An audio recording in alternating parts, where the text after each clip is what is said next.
안녕하세요. 진실의 힘 임팩TV입니다.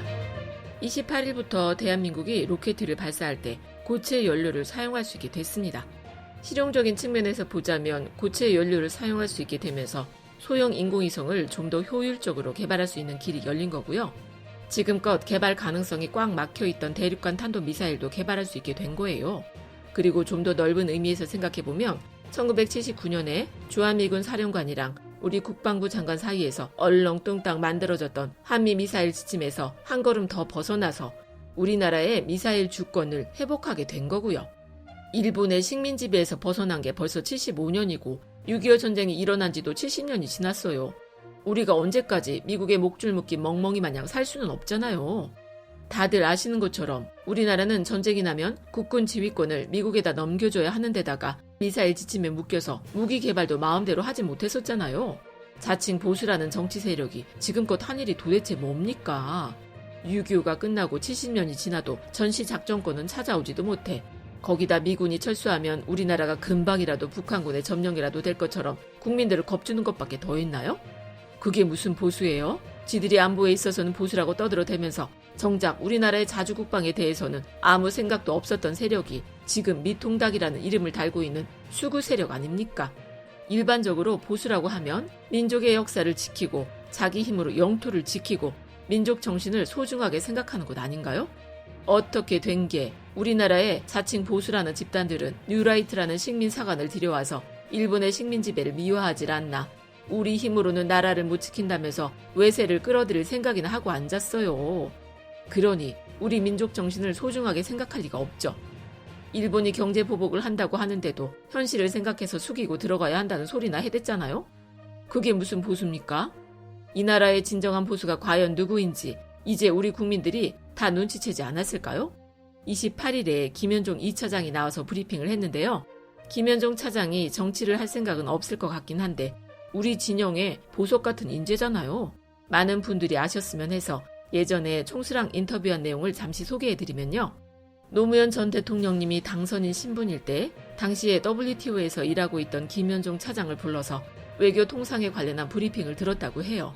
김현종 차장 말로는 노무현 대통령님한테 첫눈에 반했다고 하는데 그분이 가지고 있는 애국적 분노와 직관, 역사에 대한 안목과 통찰력, 그리고 탁월한 판단에 홀딱 넘어갔다고 하더라고요. 나중에 명박이가 재협상을 하면서 좀 이상해지긴 했지만 참여정부에서 한미 FTA를 만들어낸 것도 김현종 차장이고 한일 FTA가 득보다 실이 클 거라면서 협상을 깨버린 것도 김현종 차장이잖아요. 노무현 대통령님을 억수로 좋아했다고 하더니 뭔가 통하는 부분이 많은 것 같아요. 2012년에 러브콜을 보냈는데 왜 거절했느냐고 총수가 물으니까 딱 한마디로 아주 명쾌하게 정리를 하더라고요. 장수는 두 주군을 모시지 않습니다. 이렇게요. 역시 끼리끼리 유유상종. 말이 거침없이 시원하면서도 단심이 느껴지지 않습니까? 문재인 대통령님이 불렀을 때는 국가의 부름엔 답해야 하기 때문에 왔다고 얘기를 하기도 했어요. 암요. 우리 문재인 정부는 김대중 대통령님의 국민의 정부와 노무현 대통령님의 참여정부를 잇는 문민개혁 3기 정부 아닙니까? 우리나라의 외교 통상 안보 부분에서 김현종 차장 같은 사람이 두루 애쓰고 있다는 게 참 든든하네요.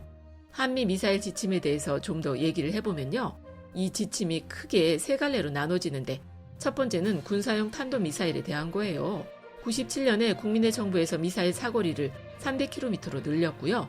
2012년에 이명박이 미국에 가서 다시 개정을 했는데 그때 미사일 사거리를 800km까지 확대를 했고요. 사거리 300km까지는 최대 2톤까지 탄도 중량을 늘렸어요. 그리고 2017년에 문재인 정부에서 탄도 중량 500kg 제한을 없애고 무제한으로 확대를 시켰고요. 1979년에 처음 만들어졌을 때는 미사일 사거리 180km, 탄도 중량 500kg으로 제한이 돼 있었거든요. 그냥 아무것도 하지 말라는 거죠. 이 정도면. 문재인 정부에서 탄도 중량을 해제하면서 현무포를 개발하면서 자주국방을 위한 초석을 확실하게 다지고 있어요. 두 번째는 군사용 순항미사일에 관련된 건데요.